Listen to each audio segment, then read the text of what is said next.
Hello, everybody. Welcome to my program exposed by Gabriel Perez. Now we're going to speak about the end of the world, cataclysms. So maybe this is something that you are going to like it. Uh, there's been a few movies starting maybe in the 1970s about the end of the world. Could be the end of the world. I mean, the whole world, the planet Earth, or could be the end of life on Earth. So this is something that a lot of people is asking. I'm not a scientific and nothing like that. I just been watching movies. I mean, reading books and everything like that. And there is the religious part and there is the science part. In the 1970s, there was some movies, Soylent Green, about the city of New York in the year 222, I believe, that just passed, that it was so many people inside, 40 million people or something like that, um, to give the homeless people food. They were doing cookies called Soylent Green because they were green colors, and they were made by people that were dying. So that's something, that obviously to this point didn't happen, but sometimes we don't even know the sources of the food that we eat.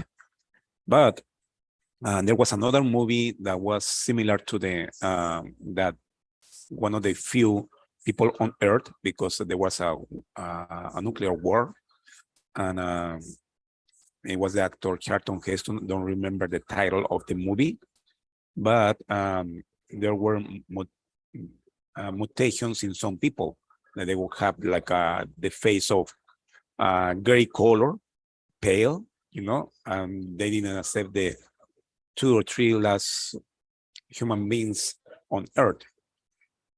Planet of the Apes is something that is disturbing about the future from this point to maybe 2000 years ahead, how the evolution might give the monkeys or chimpanzees and gorillas, orangutans, all those type of animals that will be capable of talking and obviously then dominate the men. It's still interesting, because in some way or another, we don't know what future will be for us. I'm talking about in other generations. This is very interesting. Then we have the 1990s, a couple of movies that came out in the same year. I believe was 1997 or 98, about asteroids that they were heading towards Earth. So both asteroids were destroyed, but shuttles, shuttles that were sent to put some nuclear devices so the asteroid can explode and don't hit the Earth or just small particles. Then lately, I believe it was 2 years ago, there was another movie, it's called in English, Greenland.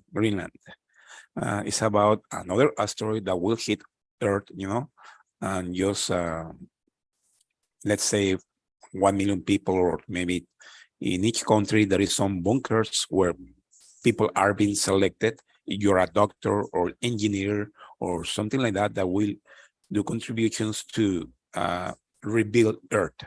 So the asteroid hits Earth, not to destroy the planet, but to destroy all the living things outside Earth. But when they came out from the bunkers, they saw some birds. So there were some animals that they were capable to survive the asteroid that hit Earth. So this is very interesting. It's been the last movie about the end of the world, and I'm trying to remember the name. Gerard Butler. Gerard Butler is the star in this movie, and obviously it's like I say, it's been quite a few years. The last time I saw a movie about an asteroid, and now it was, like I said, 1997 to Armageddon. There was a star Bruce Willis, and the other one I don't remember the name, but it was I believe one of the main actors was Morgan Freeman as a president. And then obviously there is the 2012 about the Mayas, prediction of the end of the world that didn't happen. And there is other movies, but at least what I'm reading on the internet about the possible destruction of Earth or life on Earth is by an asteroid. An asteroid is there's another movie called Knowing a few years ago. It was Nicolas Cage, the actor, about solar explosions that will reach Earth and finish the life on Earth. And obviously this is a part of type of science and religious things, because some angelical beings, came to Earth to save the children, only children.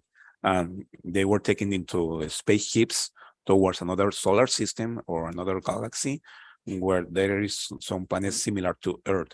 So that was a few years ago, could be another possibility. But like I said, what I read in the internet and most people do agree is an asteroid to hit Earth.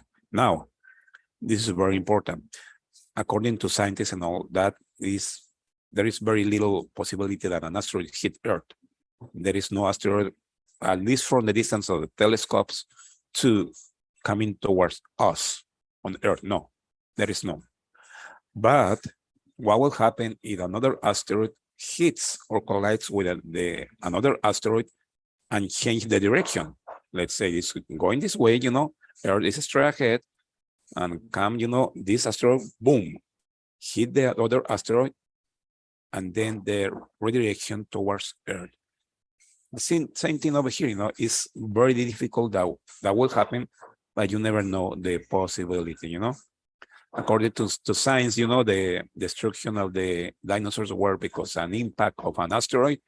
It can happen again, maybe in the future, or long distance could take decades, 100 years, or even more, But again, the space is so gigantic, the universe, that you never know what type of asteroid can come towards Earth, So sometimes if you see the universe in movies or just with your telescope or just at night, you are nearby the shore of the sea and look at the universe, you see how small we are. We're just fighting on this planet to have more money, to have more power, and we're really nothing in comparison of the universe. Regardless of how the world will end, there is something very important to mention, that